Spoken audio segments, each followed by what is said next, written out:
tardes. Entonces, estamos empezando la clase. Vamos a empezar la clase. Me gustaría saber si tienen alguna pregunta de la clase anterior, tal vez alguna duda. La clase de hoy, como pueden ver, va a tratar sobre literatura hispanoamericana, modernismo y regionalismo. Les adelanto que no va a ser lo único que vamos a ver de literatura hispanoamericana, porque también vamos a, en otro momento del curso, muy cercano por cierto, vamos a estudiar la nueva narrativa hispanoamericana, ¿no es cierto? Entonces ahí cuando hagamos la ciudad de los perros como contexto literario, pues la nueva narrativa hispanoamericana, y bueno, también cuando hagamos la novela Sanchi Ajeno, vamos a retomar el regionalismo, porque el indigenismo peruano, movimiento en el que se enmarca la novela El Mundo Sanchi Ajeno, es una vertiente del regionalismo, como hoy día vamos a ver. ¿Qué dicen? Ok, ¿cómo que qué rola? Las estaba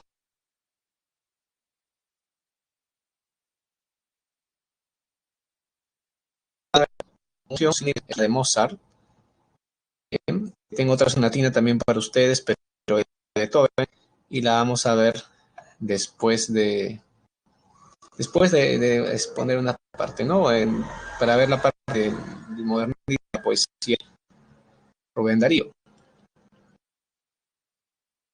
No estamos en sección de petición de temas musicales, no estamos en la clase. Yo estoy poniendo esta música no por un contexto, ¿ok? ¿Me están escuchando? A ver.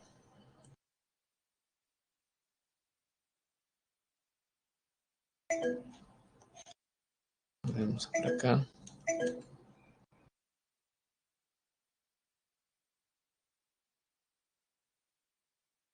Ok, listo. Vamos a empezar entonces. Les decía, la literatura hispanoamericana, tenemos el regionalismo.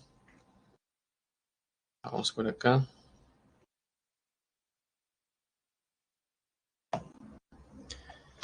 Tenemos el modernismo y el regionalismo hoy día. Tenemos literatura hispanoamericana, el modernismo y regionalismo. En el modernismo vamos a enfocarnos en Rubén Darío. Y en el regionalismo vamos a enfocarnos en el Rómulo Gallegos.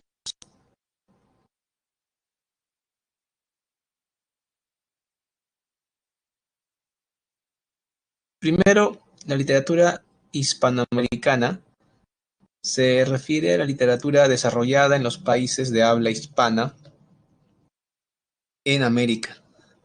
Entonces, no incluiríamos a Estados Unidos, Canadá, las Antillas francesas, las Guyanas o Brasil inclusive, que hablan portugués. Entonces, eso sería literatura hispanoamericana, la literatura de los países de habla castellana en América. Esta literatura se gesta desde la conquista, ¿no es cierto?, en el siglo XVI, hasta la época de la independencia en el siglo XIX, ¿no? Digamos que a partir de ahí hablamos de una literatura hispanoamericana ya republicana contemporánea. ¿Listo? Ya cuando tenemos la época independiente, pasada varias décadas después del periodo independiente, tenemos el primer movimiento literario que propiamente aparece en Hispanoamérica desde de sus propios autores, desde su propia iniciativa. Entonces ya a partir de este momento, la literatura hispanoamericana adquiere una relativa tendencia respecto a la europea, de la cual venía dependiendo mucho desde el periodo colonial. Este movimiento que significó este momento de emancipación literaria fue el modernismo hispanoamericano.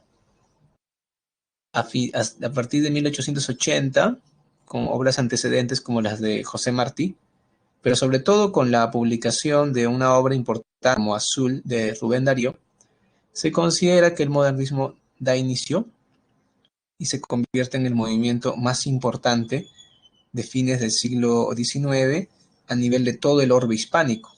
Cuando hablo del orbe hispánico, también hablo de España. Lo que quiero decir aquí es que el modernismo llegó a España desde Hispanoamérica e influyó a autores españoles. O sea, hubo un modernismo español que se basó en el modernismo hispanoamericano. Claro, escuchar eso es muy difícil de entender, ¿no? Es decir, que quiere decir que hubo un momento en que Europa, España en este caso, recibió un influjo de Hispanoamérica y su literatura dependió de lo que se hacía en Hispanoamérica como un epicentro. Sí, justamente esa es la importancia que tiene el modernismo. ¿Ok? ¿Cuál es el contexto del modernismo? O sea, ¿cuál es el contexto histórico-social? Sobre todo, como indica acá arriba, el proceso de modernización que se da desde el siglo XIX a inicios del siglo XX. Una literatura genuina. A ver, Ricardo Pajuelo me está preguntando si hubo una literatura genuina. Bueno, genuino, no sé a qué te refieres. Tendrías que especificar, porque la genuino se puede entender como una literatura original o una literatura que solamente aparece a partir sin ningún tipo de influencia, ¿no? A ver, entonces tendrías que explicar bien a qué te refieres. A netamente hispanoamericana. Eso es muy difícil, Ricardo. Lo que hay es un movimiento originario de Hispanoamérica que influye en Europa. Pero este movimiento no aparece porque a Rubén Darío lo vino el Espíritu Santo. Es decir, no aparece de una manera milagrosa o de la nada. Rubén Darío fue un hombre que bebió de la literatura europea, pero reformuló esto para crear algo nuevo. ¿Está bien? Así que digamos que a partir de elementos del romanticismo, simbolismo, parnasianismo, hasta el decadentismo europeos, a una forma literaria de aquí, desde Hispanoamérica, desde un epicentro fuera de Europa. Pero tu pregunta es, ¿cómo decirlo? Compleja, porque ¿qué cosa es lo original, no? Si tú piensas en los españoles, en realidad se basan en los griegos y romanos. Si pasas en los griegos y romanos, ellos se basan también, los griegos se basan un poco en la literatura persa, egipcia. Entonces es bien complicado llegar a algo original, ¿no? Es un pensamiento un poco polémico más que exacto. ¿Qué dice Fernando? Independencias de las colonias. Claro, Fernando, pero eso lo que dice Fernando Canaza ocurre durante las primeras décadas del siglo XIX. ¿No? Hispanoamérica, arriba el modernismo, estamos hablando de las últimas décadas del siglo XIX. Es decir, que antes de la independencia política y después de la independencia política, siempre hubo una dependencia de Europa, hacia Europa, no de parte de Hispanoamérica. Pero el modernismo significó una relativa independencia ya cultural, literaria, que se va a sentar durante la vanguardia, cuando hay muchos vanguardistas muy originales acá de América Latina. Puedo mencionar a algunos chilenos, peruanos, mexicanos. Eh, y luego ya cuando tenemos el boom es muy importante. Ahí autores como Vargas Llosa, Carlos Fuentes, García Márquez, Cortázar, se convierten en autores emblemáticos en Europa, siendo hispanoamericanos, ¿no? Carlos Fuentes era mexicano, Vargas Llosa peruano, Cortázar era argentino, García Márquez era colombiano. Es otro momento importante, ¿no? En el que se da una relativa independencia. Ok, listo. Avanza entonces. El proceso de modernización de fines del siglo XIX y siglo XX se produce cuando Hispanoamérica deja de ser una sociedad autárquica, deja de ser una sociedad donde produces lo que vas a consumir tú mismo, se convierte en una sociedad que entra en el mercado mundial, en el mercado internacional del capitalismo, y cambia mucho la sociedad, ¿no? Era tradición, antes todavía en Europa y en Hispanoamérica también, era tradición el mecenazgo, ¿no? El mecenazgo, es decir, la idea de que alguien importante, un obispo, un militar, un dictador, un aristócrata en Europa podría ser, tuviera en su corte, bajo su protección, al artista, al compositor musical, al poeta, al pintor. Normalmente ese tipo de artistas eran auspiciados, y el rico, el hombre, el mecenas que los cuidaba, los protegía, se encargaba de su manutención. Esto era tan tradicional, por ejemplo, que cuando Mozart estaba entre nosotros, él siempre estuvo bajo la protección de poderosos obispos austríacos. Cuando Beethoven era joven, era un chico con mucho talento, Haydn, otro gran compositor previo a él, que ya era mayor, le decía a Beethoven: yo te voy a enseñar a vivir de los ricos para que siempre puedas crear sin que te moleste el problema de tener que comer, ¿no? Porque te va a mantener un rico. Y claro que Beethoven aprendió con Haydn, pero el problema fue que Beethoven tenía un carácter tan inestable, tan iracundo, que siempre se peleaba con sus protectores. Y se iba de la casa del duque dando un portazo y diciendo: duques como tú hay cientos, Beethoven hay solo uno, con la frente bien en alto. Claro que esto era una excepción. Normalmente los artistas eran muy agradecidos con sus mecenas, porque los mantenían. A ver, Andrea Salvatierra me pregunta de Martín Adán. Martín Adán es un autor peruano de inicios del siglo XX que se le enmarca dentro de la vanguardia. No corresponde al modernismo. No corresponde. El modernismo se va a ver en Perú con Chocano, y también con Clemente Palma y Ventura García Calderón, que son autores. Chocano es poeta y Ventura García Calderón y Clemente Palma son autores de relato, ¿no? Ellos son más nuestros modernistas. Sí. Entonces, cuando hablamos del modernismo, estamos hablando de un periodo en el que Hispanoamérica se torna capitalista. Entonces deja de haber este apoyo al artista, deja de haber esta tradición, ¿no? Empieza a ver al poeta como: bueno, poeta, ¿y tú qué haces, no? ¿Qué haces de bueno para ganarte el sustento? Al pintor, al músico también. Deja de haber mecenazgo, porque la música ya no es apreciada como un bien, digamos, valioso, que te da prestigio, te da clase. Un rico ya no dice: voy a mandar parte de mi corte para que, bueno, me enaltezcan, ¿no? Y piensa: bueno, si no vale dinero, no me sirve. Entonces encontramos la situación, y yo me enfoco aquí no en el músico ni en el pintor, porque no es mi rubro, me interesa más hablar de los literatos. ¿Qué hace un literato cuando ya no hay un poeta, por ejemplo? ¿Qué hace un poeta cuando ya no hay un mecenas que lo pueda mantener o apoyar? Eso es un problema, ¿no? Actualmente se ha visto ya a partir de una perspectiva histórica, ya lo que pasó con ellos, ¿no? Ricardo Pajola dice que un poco nervioso. Bueno, sí, bastante, Ricardo, y tenía muchos problemas de actitud, por cierto. Así que averigua un poco más de él, te vas a sorprender con todo lo que era Beethoven. Aparte de un genio musical, por supuesto. Bueno, y haciendo una síntesis, ¿qué pasó con los literatos, no? ¿Qué pasó con nosotros? Porque literato, ¿no? Hombre, entregado a las letras. Bueno, hay tres caminos para el literato para que no se muera de hambre. A menos que seas Vargas Llosa, ¿no? ¿Sí, no? Una, ser diplomático. La diplomacia es un buen refugio para los literatos. Dos, el periodismo. El periodismo también es un excelente refugio para los literatos, para no morir de hambre. Y tres, lo que escuchas. Porque ya no me ves, ya que no estoy en clase contigo en presencial, y si prendo mi cámara tal vez falle el sonido y eso me vuelve miserable, un profesor totalmente desechable, y no me gusta sentirme así. Por eso no prendo la cámara, para que no falle mi voz, y ya, mucha crisis. Sí, exacto, la docencia, jóvenes, la docencia. Entonces, si no quieres morirte de hambre y eres escritor, tienes que ser periodista, diplomático, o lo que escuchas. Porque cuando estaba en clase presencial decía: o lo que ves. Y el chico me miraba y decía: ah, ya, por supuesto. A menos que seas Vargas Llosa, ya lo dije. Entonces, por ejemplo, Vallejo en Perú fue mucho profesor, en Europa fue periodista para no morirse de hambre.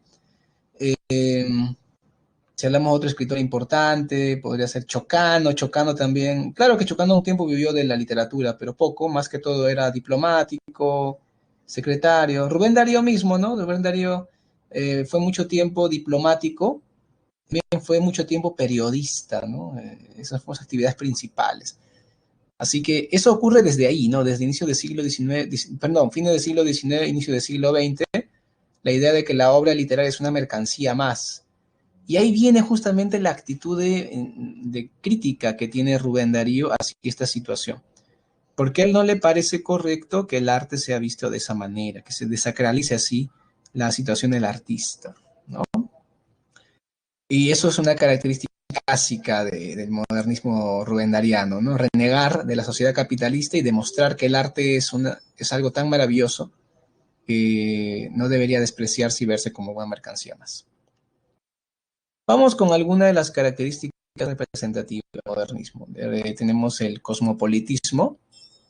Esto se refiere al hecho de que los literatos modernistas son aficionados a conocer la literatura extranjera, pero no cualquier literatura, tiene que ser literatura que está en boga, lo que está como último, lo más importante, lo más actual, digamos. Si ellos hubieran tenido internet, hubieran sido felices, ¿no? Pero lo suplantaron con la literatura, es decir, con los textos, con los libros, las obras. Entonces ellos están bien al tanto de lo que pasa en París, lo que pasa en New York, lo que pasa en Londres, en Madrid. Es decir, ellos empiezan a buscar la literatura en sus fuentes europeas de primer mundo, digamos, pero no para copiarse, porque si se hubiesen copiado, si se hubiesen copiado ellos, simplemente hubiesen hecho romanticismo hispanoamericano, lo hubieran continuado, hecho realismo, lo que estaba en Europa, hubiesen hecho decadentismo hispanoamericano, porque también eso estaba por allá, o simbolismo o parnasianismo hispanoamericanos. Y no pasó eso. Lo que los literatos hicieron, liderados por Rubén Darío, fue tomar elementos del simbolismo, tomar elementos del parnasianismo, tomar elementos del romanticismo que ya estaba tardío, pero todavía había, y hasta el decadentismo, que en ese tiempo estaba también en boga, y con estos elementos diversos crearon un movimiento original a partir de su toque personal hispanoamericano. Y ese movimiento original, a partir de, digamos, la identidad hispanoamericana que ellos conservan, no pierden, no se alienan, digamos, se llama modernismo. Le llaman modernismo a este movimiento que surge a partir de diversas características. Por ejemplo, de simbolismo, toman la búsqueda de la sinestesia, ¿ya? También la musicalidad, ¿no? Bueno, la sinestesia, ¿no? A ver, lo voy a escribir aquí. La palabra sinestesia, no se vayan a confundir con la sinestesia de la psicología, que es diferente, ¿ah? La sinestesia en mi negocio, en literatura, significa, a ver, correspondencia de sensaciones. Esto quiere decir que, por ejemplo, en un poema se describe algo muy bueno, pero con palabras hermosas. Entonces, cuando tú lees el poema, te imaginas, la descripción que se hace, te imaginas, tienes en tu mente, y al mismo tiempo escuchas palabras con un sonido bastante armonioso, así que visual y auditivamente, al leer el poema, te motivas, te sientes el placer estético. Esta es la sinestesia. Eso viene del simbolismo francés, ¿no? Sin lugar a dudas. También tenemos otra característica del parnasianismo, busca la perfección formal. El parnasiano, que es un movimiento poético, al igual que el simbolismo, ambos franceses, el parnasianismo propone que el poema sea tan perfecto en su estructura, en la parte formal, es decir, el ritmo, la rima y la métrica, que el lector llore de emoción por esa perfección que está leyendo. Ese es el parnasianismo, esa búsqueda. No es no es como los románticos que decían que si el poeta está triste, escribe un poema para que el lector se ponga triste, como si el poema fuera un transmisor de emociones. No. El parnasiano dice, a mí me importa un bledo si le gusta o no le gusta el tema al lector. A mí me interesa que se emocione por la perfección formal que logro. Ese es el parnasiano. Del romanticismo toman el idealismo, el gusto por lo exótico, lo raro, lo ajeno a la realidad. Y del decadentismo toman un poco esta reflexión pesimista sobre la vida, ¿no? Un poco la reflexión pesimista que se ve en parte de la obra de muchos modernistas y también del mismo Rubén Darío. Por ejemplo, Rubén Darío escribe en su poesía Juventud, divino tesoro, ya te vas para no volver. Y bueno, eso justamente es la actitud decadentista, ¿no? La reflexión ante la vida. Todo esto lo toman, lo mezclan y crean el modernismo. Algunos chicos no lo captan, ¿no? Y dicen, no, pero está copiando, está copiando. No, no es copia, porque si yo voy al mercado y compro un kilo de camote, medio kilo de pescado fino, mistura de mariscos, limón, cebolla, ají, lechuguita, bueno, también compro canchita salada, y con eso preparo ceviche. Entonces, cuando yo sirvo el ceviche en el plato, tú no vas a decir, ah, no, es un camote sancochado, ah, no, es pescado con limón, no, no, que esta es lechuga, que es una verdura. No, no, no, es un plato llamado ceviche, pero que tiene diversos ingredientes que se han preparado según la sazón del, en este caso, el cocinero, ¿no? Eso es el modernismo, es una diversidad de elementos que unidos ya crean otra cosa diferente. Entonces, el cosmopolitismo es mirar hacia la cultura europea y norteamericana, pero contemporáneas al autor, a ver lo que está último ahí para estar al día. En cambio, el sincretismo es tomar elementos y crear algo nuevo. Como que el sincretismo es un paso más complejo. El cosmopolitismo es un primer paso, mirar qué hay. Y el sincretismo es tomar elementos de eso y crear algo propio. Como ves, es más complejo el sincretismo, pero es diferente, son como dos pasos distintos. Ahora sigo con el hispanoamericanismo. El hispanoamericanismo es una actitud política de identidad que tienen los modernistas. No, no aparece en la poesía, o sea, es complicado que lo encuentres en la poesía muy, muy de frente, digamos. Lo vas a encontrar en el ensayo, porque has de saber, y eso sería bueno que lo apuntes por si acaso, que el modernismo se expone de tres formas. Hay tres formas literarias del modernismo: la poesía, el ensayo y el cuento. ¿Te das cuenta? O sea, no estamos hablando de que todos son poemas. No, no, para nada. También hay ensayo modernista y también hay cuento modernista. Entonces, en el ensayo modernista, por ejemplo, Nuestra América de José Martí o Ariel de José Enrique Rodó, tú vas a entrar este hispanoamericanismo. Me acuerdo mucho una canción de Rubén Blades que se llama Plástico. ¿Está bien? Es una gran canción del álbum Siembra, del año 1970, donde Rubén Blades canta y dice: una América unida, la que Bolívar soñó, la que Hugo Chávez soñó también. Esa América unida, la que José Martí, José Enrique Rodó proclamaron, que ambos eran modernistas igual que Rubén Darío. Ese es el hispanoamericanismo. La idea de América unida, la que Bolívar soñó. Entonces, una América que podría ser un Estados Unidos de Hispanoamérica frente al poder yanqui y al poder europeo. Obviamente que esto queda en una idea pues cultural, una propuesta política que no se llegó a dar, pero los modernistas tenían esta idea, una idea de identidad continental, no una identidad nacional. Entonces, si tú eras peruano, tú eres hispanoamericano; si tú eras argentino, eras hispanoamericano; si tú eras mexicano, eras hispanoamericano. ¿Se dan cuenta de esta idea, no? Esto aparece en el ensayo más. Finalmente, el esteticismo se refiere, bueno, tiene que ver mucho con el exotismo, ¿no? Finalmente, el esteticismo y el exotismo, el esteticismo se refiere a exaltar lo que es bello. Ahora, tú vas a decir, profesor, pero ¿qué es lo bello? Y la respuesta a esto, porque es muy filosófica la pregunta, te comento que la estética es la rama de la filosofía que estudia este tema.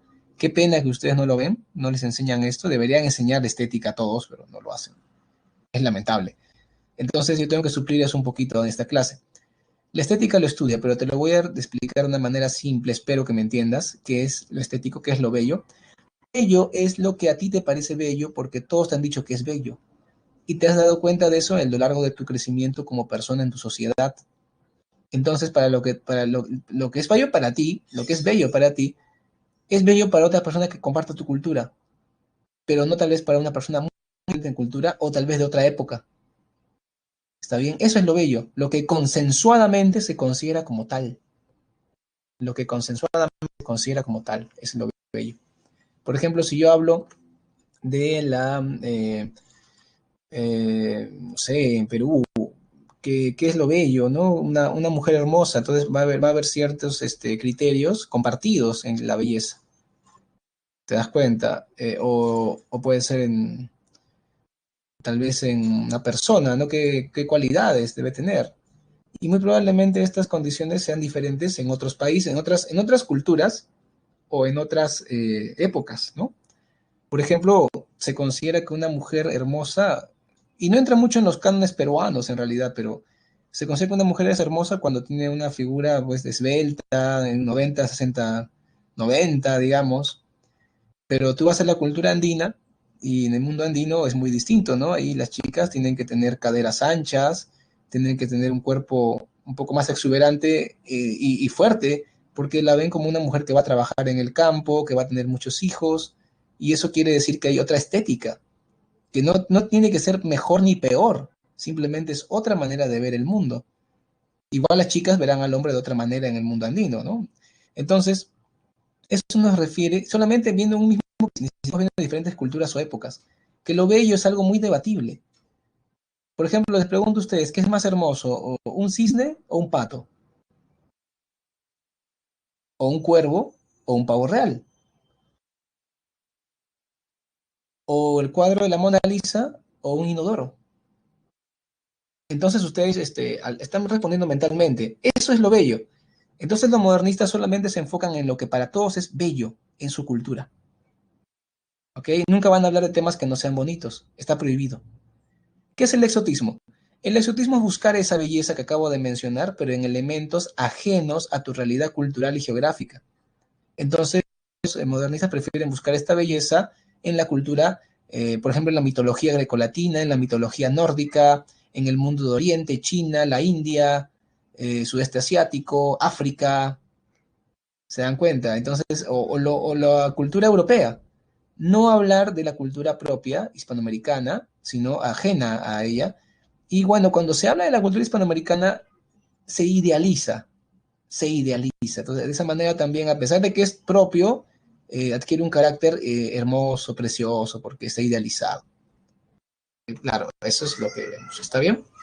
Este tema es bastante fastidioso de entender. Algunos alumnos se complejizan mucho, se hacen preguntas de más, pero igual, yo aquí para enseñarles y si tienen alguna pregunta sobre el tema, háganla, ¿no? Tengan confianza, ¿no? ¿Qué dice Richard Pajuelo? Ah, no, Ricardo Pajuelo, diré. Claro, Ricardo, tienes razón en lo que preguntas, sí, había un rechazo hacia los yanquis, o sea, Norteamérica es visto como un invasor, como un ente político económico que nos quiere dominar. Sí, exacto, es una actitud que vemos en el hispanoamericanismo del modernismo hispanoamericano. ¿Okay? Por ejemplo, aquí tenemos, bueno, de prosas profanas, que es, digamos, el poemario cumbre de Darío. Sí, Azul lo publicó en Chile, en Santiago de Chile, en 1888. Ese es el inicio del modernismo, que es un libro de cuentos y de poemas, ¿no es cierto? Me parece que acá está referido. Ajá, ¿ya? Pero Cumbre Dariana es prosas profanas, que ya lo publicó en Buenos Aires, Argentina. Años después, ya como puedes, ¿no? Ahí tenemos ahí este poema famosísimo que es Sonatina. Justamente lo que escuchamos al inicio de clase era una sonatina de nuestro amigo Mozart, Amadeus Mozart. Y ahora vamos a la sonatina de nuestro amigo Ludwig van Beethoven.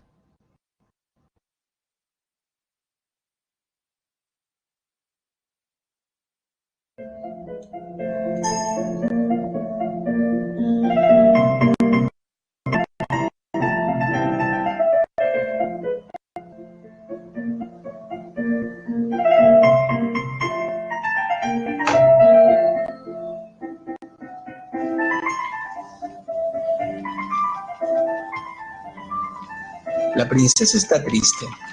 ¿Qué tendrá la princesa? Los suspiros escapan de su boca de fresa. ¿Qué ha perdido la risa? ¿Qué ha perdido el color? La princesa está pálida en su silla de oro.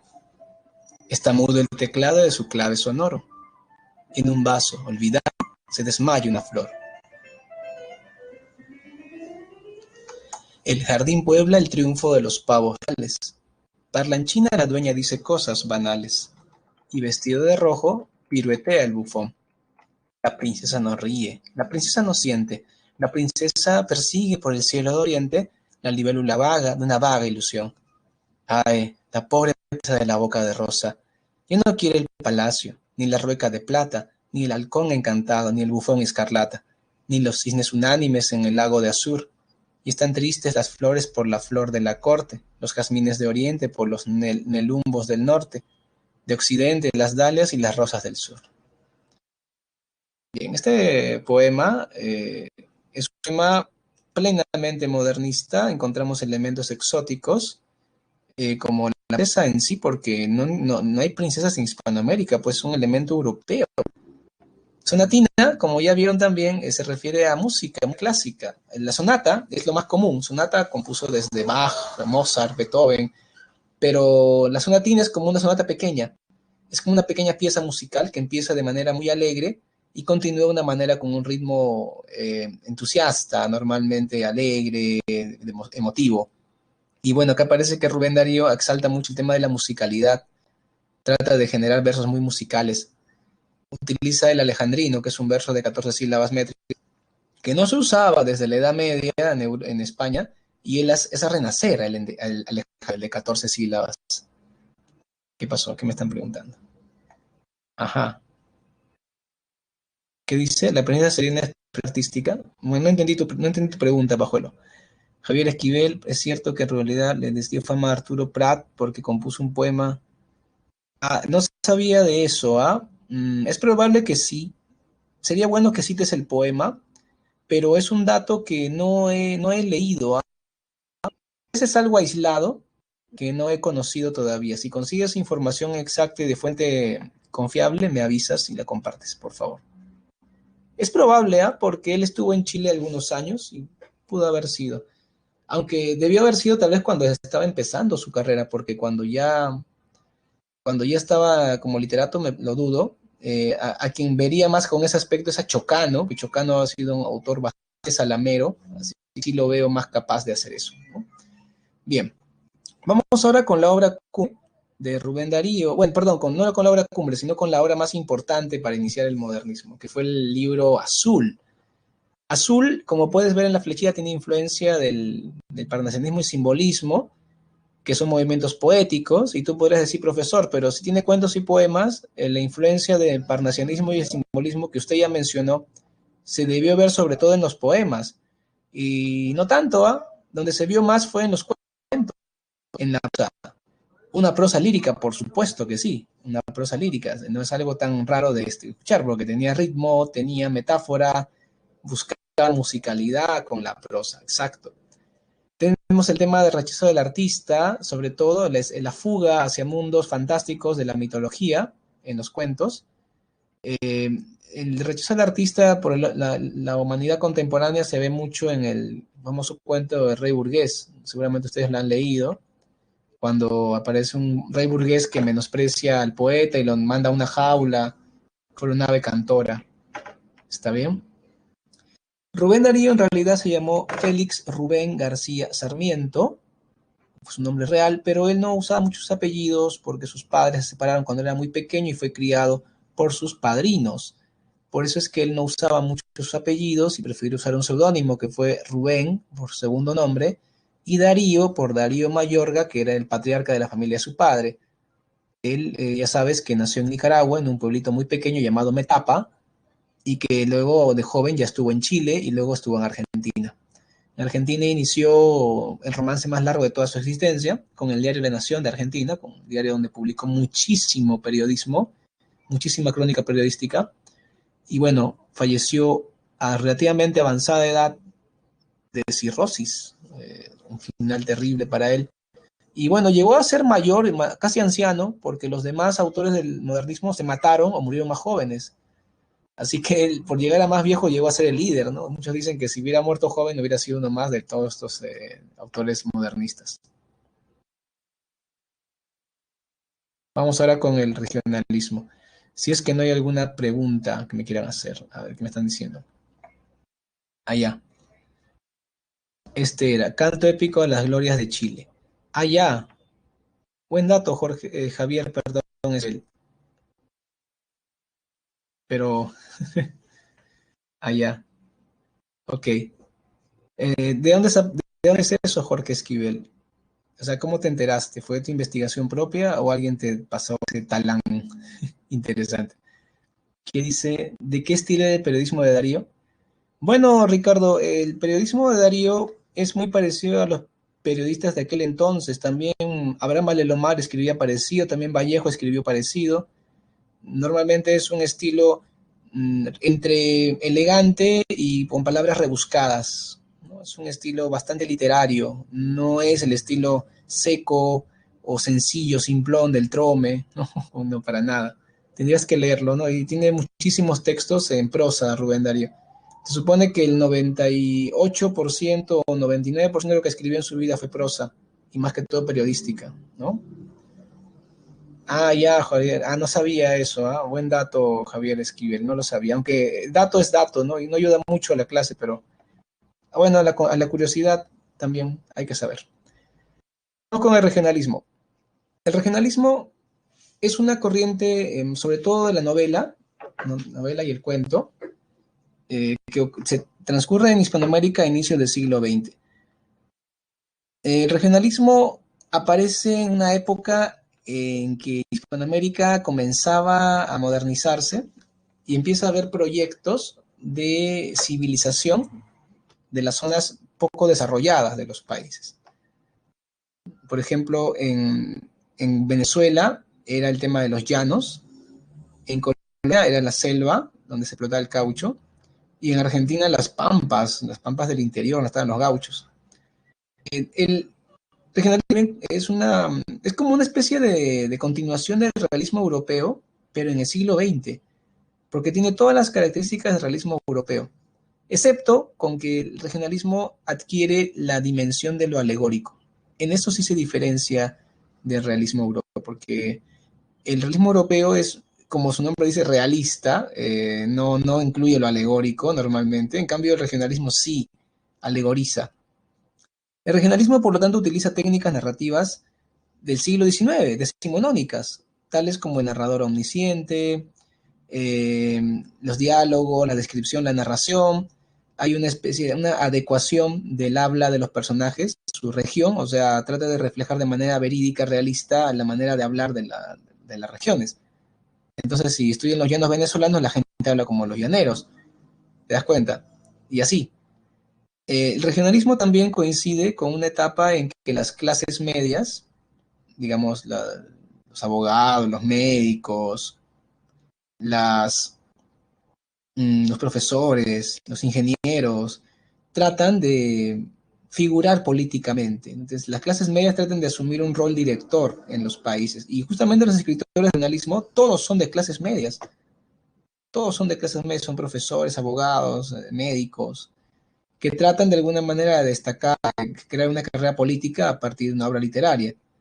Por ejemplo, Rómulo Gallegos llegó a ser presidente de Venezuela, imagínate, ¿no? A partir de la fama que obtuvo como autor literario.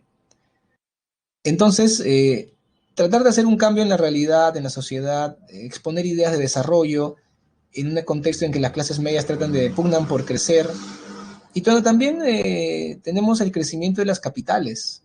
En este tiempo empiezan a crecer las capitales de los países panamericanos, por ejemplo, México, Distrito Federal, Caracas, Bogotá, Lima, Quito, Santiago de Chile, Buenos Aires, empiezan a crecer, convertirse en ciudades más importantes. Entonces hay un público, ya hay escritores que apuntan a ese público para poder ser elegidos, elegibles. Claro, yo escribo Doña Bárbara no para la gente del llano, escribo Doña Bárbara para la gente de la capital, porque ellos van a votar. Ellos votan y son los que eligen. Este señor conoce el llano, así que podemos elegirlo para desarrollar el país.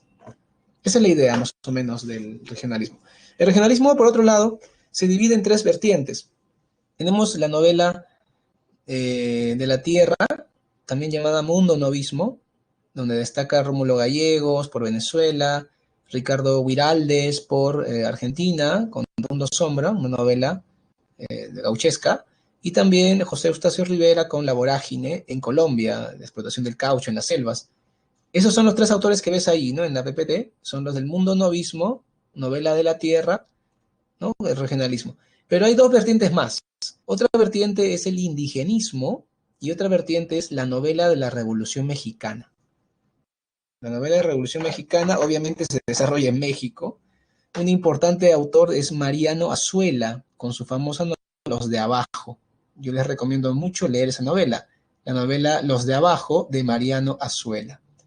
En caso del indigenismo, se desarrolla en tres países, que son Ecuador, Perú y Bolivia, donde la masa indígena andina es muy importante. y las condiciones de vida de estas personas eran también bastante parecidas. ¿Qué van a decir ahora? A repetir las vertientes. Ok, tenemos el mundo novismo, la novela de la Revolución Mexicana y también el indigenismo. Entonces ustedes que están leyendo El mundo Sancho y Ajeno, entenderán que cuando hablamos de regionalismo nos acercamos bastante a lo que es el mundo Sancho y Ajeno. Mucho, mucho nos acercamos. La diferencia clave está en que las novelas del mundo novismo, como Doña Bárbara, Don Segundo Sombra o La Vorágine, tienen como tema principal la lucha del hombre contra la naturaleza y como temas secundarios los problemas sociales del mundo rural, ¿no? Temas secundarios. En cambio, el indigenismo tiene como tema principal los conflictos sociales en el mundo rural. ¿Se dan cuenta? Y ese es el principal tema. Eso vamos a encontrar en El mundo Sancho y Ajeno, de Ciro Alegría, en Raza de Bronce, de Alcides Arguedas, que es el autor boliviano destacado del indigenismo, o también en Cipungo de Jorge Icaza, que es el autor destacado de Ecuador, en el indigenismo. Entonces, lo mismo, ¿no? El problema, la lucha por la tierra, el conflicto social, es lo que encontramos en los autores indigenistas, ¿no? Eso es lo que diferencia un poco al mundo novismo del indigenismo, ¿ok? Bueno, del indigenismo vamos a hablar más en futuras clases, obviamente que vamos a estudiarlo bastante porque es el contexto literario del mundo Sancho y Ajeno, que es la novela principal junto con La ciudad de los perros de este curso. Y bueno, ha llegado el momento de mi encuestita. ¿Cómo van con el mundo Sancho y Ajeno? ¿Ya la están terminando, sí o no? Dije terminando, no empezando. ¿Ya la están terminando, sí o no? Ya, porque ya estamos a semana 6, joder. Ya en un par de semanas más empezamos con el mundo Sancho y Ajeno, ¿ah? El que no la terminó, lo perdió, ¿ah? Se lo perdió, ya no tiene oportunidad, ya a la última hora no se hacen las cosas. Ya estamos ahí. ¿Ya estás terminando, sí o no, el mundo Sancho y Ajeno? Ajá. ¿Estás terminando, sí o no? Bien, ahí está nuestra votación. Veo que hay un porcentaje mayor que porcentaje que no está terminando. Y ya ni pregunto quién no están leyendo, porque ahí sí, ese es el armagedón del curso, ¿no? No puede ser que no estén leyendo todo. Sería el colmo, ¿ah? Ahí sí ya estaría muy decepcionado. Como que la primera gente.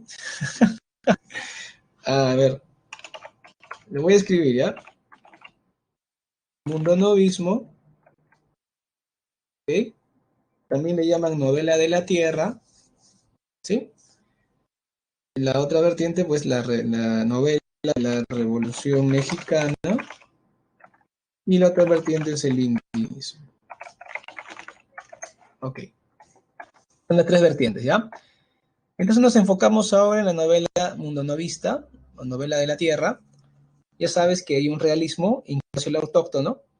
Hay un narrador omnisciente, que es un narrador clásico del siglo XIX, un narrador decimonónico.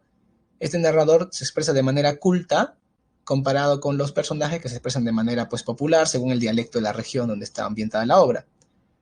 Utiliza un orden lineal, lógico, cronológico, empieza en el inicio y termina en el final. Una dimensión alegórica, los personajes alegorizan poderes, representan situaciones también. Hay un lenguaje superior al lector medio, en el sentido del narrador, y imita el habla rural en el sentido de los personajes. Y está enfocado en un lector urbano, porque el lector que va a leer, el lector de rural rara vez va a leer, y normalmente es analfabeto, y aparte está en otra situación, no tiene secundaria completa, no está en la universidad. Así que el lector urbano es el principal consumidor de esta literatura, porque las ciudades crecen, eso es importante.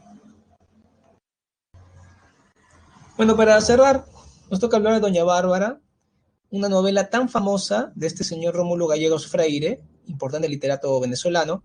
Es tan famosa, pero tan famosa, que han aparecido películas desde la época de blanco y negro hasta la actualidad, hasta novelas, telenovelas. Me acuerdo de una última versión hace unos años que salió con Christian Meyer, Santos Luzardo y Edith González como Doña Bárbara, algo que me...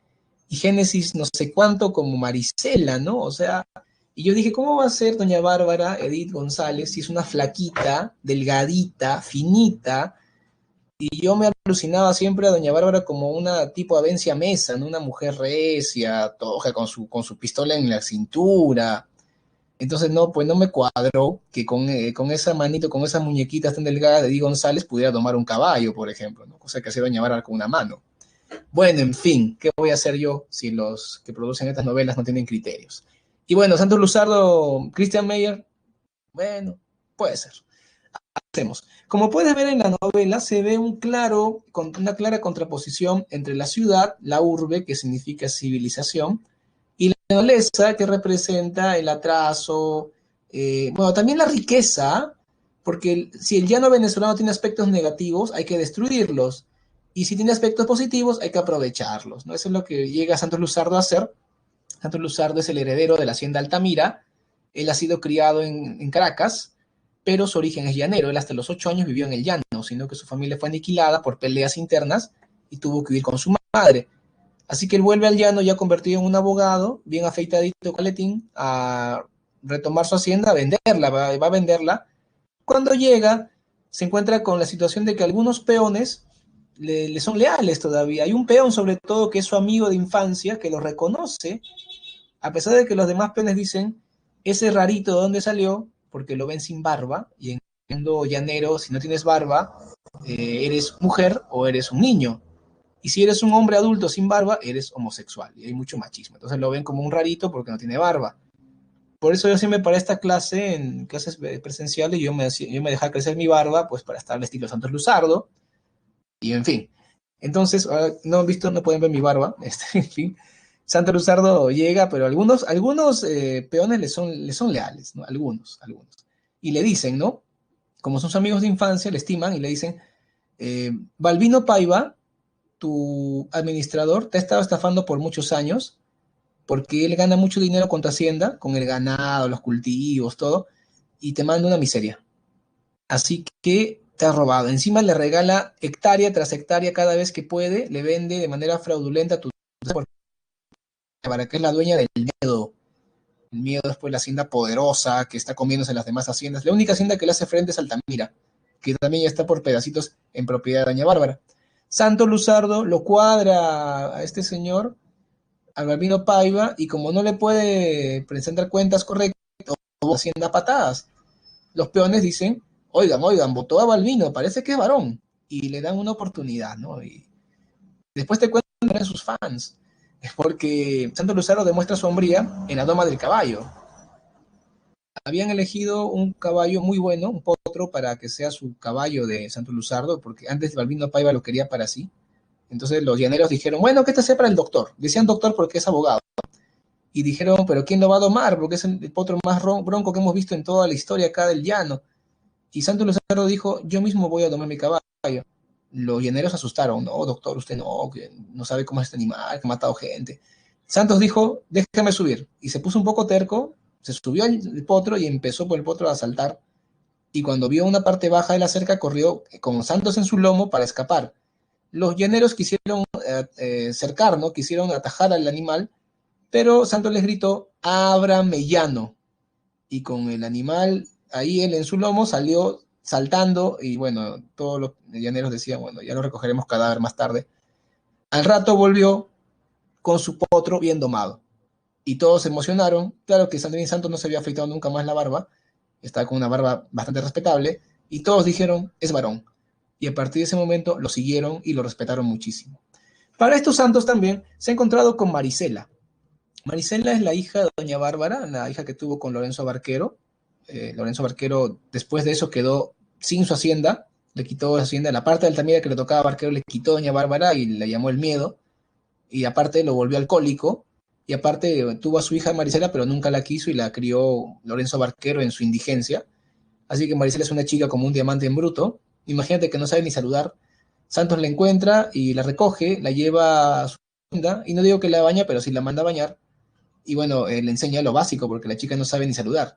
Así que Santos le enseña a sumar y restar, el abecedario, a leer y escribir. Luego le enseña ritmos y funciones y a tocar el piano. Y un poquito de inglés. Y recitar a Shakespeare. Y la chica ya es culta. Esto presenta el influjo positivo de la educación, de la civilización, sobre el llano, que es salvaje, áspero, pero lleno de riquezas y belleza. Después aparece el terrible Mr. Danger, que es un norteamericano que viene a comprar el llano. Doña Bárbara la apoya, inclusive le quiere que se lleve a su hija, a Marisela, como que se la regala. Pero Santos Luzardo expulsa a Mr. Danger, al señor peligro, del llano venezolano para siempre. Esto él alegoriza el peligro extranjero, los capitalistas que quieren comprar el llano. En aquel entonces empezaban a aparecer los primeros pozos petroleros de la riqueza venezolana posterior. Entonces, Santos se enfrenta a Doña Bárbara por sus terrenos, por sus tierras que le ha quitado de manera fraudulenta. Pero Ñope, compadre de Doña Bárbara, él es la autoridad y él no permite que el juicio vaya más. Pero Santos va a apelar a la Corte Suprema en Caracas. Y los tentáculos de Doña Bárbara no llegan hasta allá, más bien él tiene conocidos en la capital que le pueden ayudar en el juicio. Así que Doña Bárbara dice, este hombre me está haciendo la competencia, es un hombre decidido, es mi rival, me gusta, ¿no? Y va a querer destruirlo. Y Doña Bárbara es una mujer en destruir hombres. Ella tiene 4 poderes. Primero, es bruja. Sí. Segundo, maneja las armas. Anda con pistola. Y tiene matones por todos lados. Tercero, es corrupta. Tiene que comprar a todas las autoridades. Y cuarto, es extraordinaria y fantásticamente seductora. Sí, usa a los hombres. Santos no cae en sus encantos porque Santos está enamorado de Marisela y ella se siente tan frustrada que decide hechizarlo. Pero cuando ya lo hechizó con un brebaje que le estaban dando por gotitas en la comida, un traidor ahí, Marisela se enfrenta a su madre y no deja que se lo lleve. Doña Bárbara, sorprendida y admirada por hija, casi la mata de un balazo, pero se aguantó, decide irse porque se siente muy mala y se va dejándole todo el dinero y toda la hacienda a su hija y se va al llano venezolano para siempre y nunca más la vemos. Sus peones, que son supersticiosos y violentos como ella, también desaparecen. Y ella no queda regenerado con el matrimonio de Luzardo, Santo Luzardo con Marisela, y el miedo se une con Altamira, otra vez una sola hacienda, y todo queda en progreso y desarrollo. Qué linda historia, ¿no? En fin, un final feliz, como le gustaba a la gente del siglo XIX, pero ya estamos en el siglo XX, y Rómulo Gallegos escribe muy a la antigua. En fin, esto es lo que vemos en el regionalismo, y como ya no tengo mucho tiempo, me hagan preguntas necesarias si quieren. Y mientras tanto vemos también las claves. Pido mi encuesta, por favor. Ahí va. Listo, la encuesta. Estamos en los últimos minutos de clase. Ahí están las claves. Por favor, también quisiera saber si hay preguntas de su parte. Para cerrar la clase, por supuesto.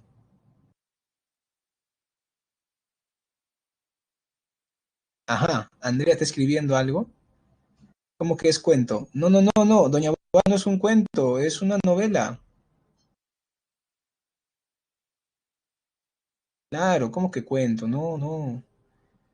No, no, no, cuento no. La Página de Bárbara y Don Segundo Sombra son las 3 grandes novelas del mundo novismo. Y son novelas, pues.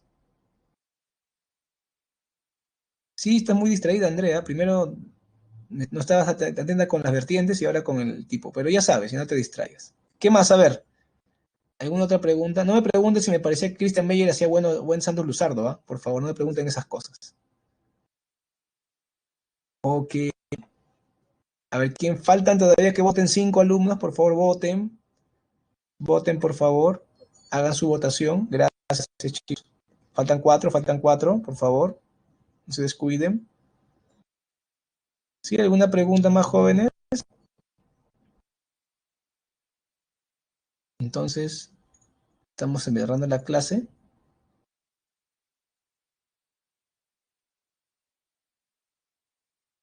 Allá, por si acaso. Ok, la clave. Bien, les recomiendo proyectarse a terminar la novela El mundo es ancho y ajeno en las próximas 2 semanas. Próximas 2 semanas. Trata de terminarlo ya. ¿Ok? No te demores más en hacerlo. Ah, ok. Gracias, tutor Michelle. Gracias, gracias. Sí, por supuesto. Bien, jóvenes, entonces me parece que ya está terminada la votación. A ver, faltan, faltan 4 alumnos, 3 alumnos que no han votado todavía. Por favor, no se descuide de votar. Y bueno, ya estamos financiando la clase. La próxima clase ya hablamos de literatura peruana. Va a estar muy bonito. Peruana es nuestra especialidad de todos aquí presentes, por supuesto, porque somos peruanos. Y yo me enorgullezco mucho de serlo, por cierto. Vamos ahora sí a terminar la clase. Hasta luego, jóvenes. Gusto poder